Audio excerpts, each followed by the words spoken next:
नमस्कार, मैं हूं राहुल सिन्हा और डीएनए में आपका स्वागत है। आज हम देश के एक बेटे के हौसले का डीएनए टेस्ट करेंगे। इस बेटे का नाम है चेतन चीता। चेतन चीता देश का वो बेटा है जिसने अपने शरीर पर एक या दो नहीं बल्कि पूरी 9 गोलियों के जानलेवा जख्म को झेला है। चेतन को ये सारी गोलियां 14 फरवरी 2017 को जम्मू कश्मीर के बांदीपुरा में आतंकवादियों से मुठभेड़ के दौरान लगी थी। उस दिन आतंकियों की मौजूदगी की खबर मिलने के बाद सुरक्षा बलों ने सर्च ऑपरेशन चलाया था। चेतन चीता इस अभियान का नेतृत्व कर रहे थे। इसी दौरान आतंकवादियों ने उन पर अंधाधुंध फायरिंग कर दी। हालांकि 9 गोलियां लगने के बावजूद वो मोर्चे पर डटे रहे। किसी को भी उनके जीवित बचने की उम्मीद नहीं थी, लेकिन मौत भी चेतन चीता के हौसलों के आगे हार गई। कई दिनों तक कोमा में रहने के बाद सीआरपीएफ के जाबाज कमांडेंट चेतन चीता अब काफी हद तक ठीक हो चुके हैं और आज उन्हें एम्स से छुट्टी दे दी गई है। हमें लगता है कि आज पूरे देश को यह समझना चाहिए कि चेतन चीता किस मिट्टी के बने हुए हैं। ये एक जाबाज सैनिक की घर वापसी का भावुक कर देने वाला विश्लेषण है जो आज आप सबको देखना चाहिए। इसके बाद हम दुनिया की सबसे बड़ी खबर का डीएनए टेस्ट करेंगे। सीरिया के इदलिब शहर में लड़ाकू विमानों के जरिए बम बरसाए गए।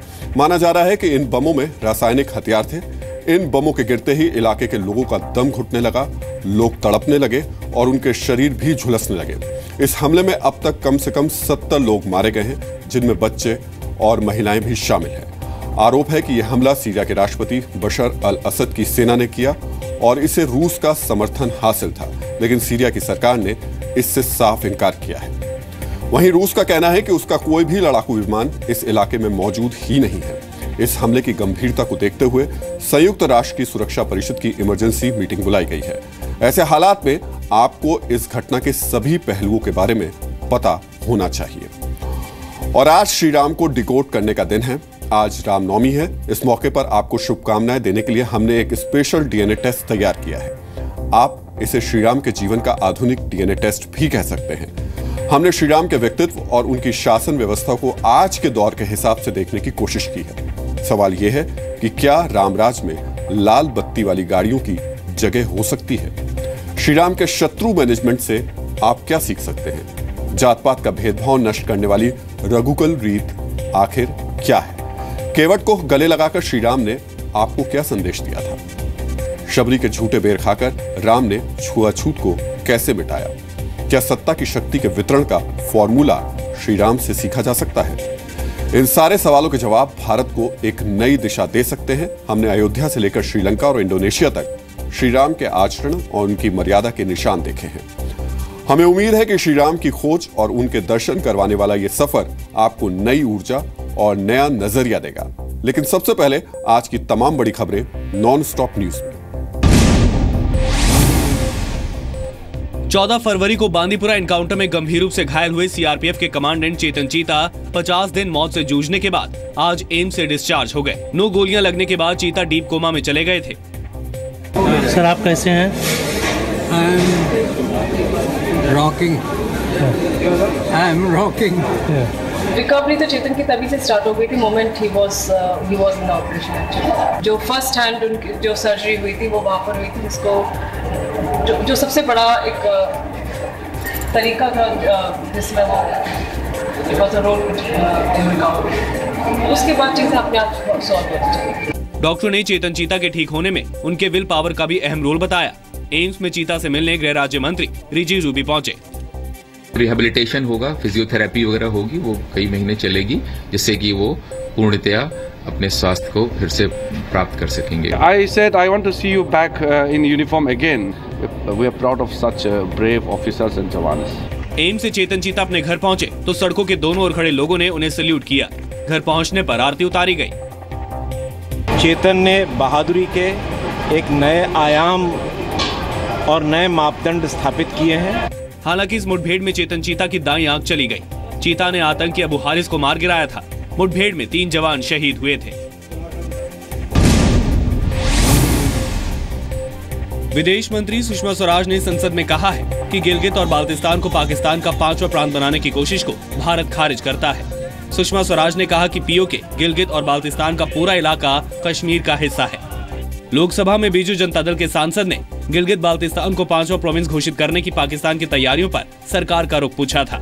विदेश मंत्री ने कहा कि संसद पहले ही पीओके और गिलगित बाल्तिस्तान के मुद्दे पर प्रस्ताव पास कर चुकी है कि दोनों सदनों का प्रस्ताव है, केवल लोकसभा का नहीं, लोकसभा राज्यसभा दोनों सदनों का, भारतीय संसद का ये प्रस्ताव है कि सारे का सारा कश्मीर हमारा है, पाक अधिकृत कश्मीर हमारा है। वहीं पाकिस्तान की ओर से लगातार तीसरे दिन भारतीय चौकियों को निशाना बनाकर मोर्टार दागे गए। पाकिस्तान ने सुबह करीब 9 बजे जम्मू में पुंछ के दिगवार सेक्टर में भारी गोलीबारी की। भारत ने भी पाकिस्तानी कार्रवाई का मुंहतोड़ जवाब दिया।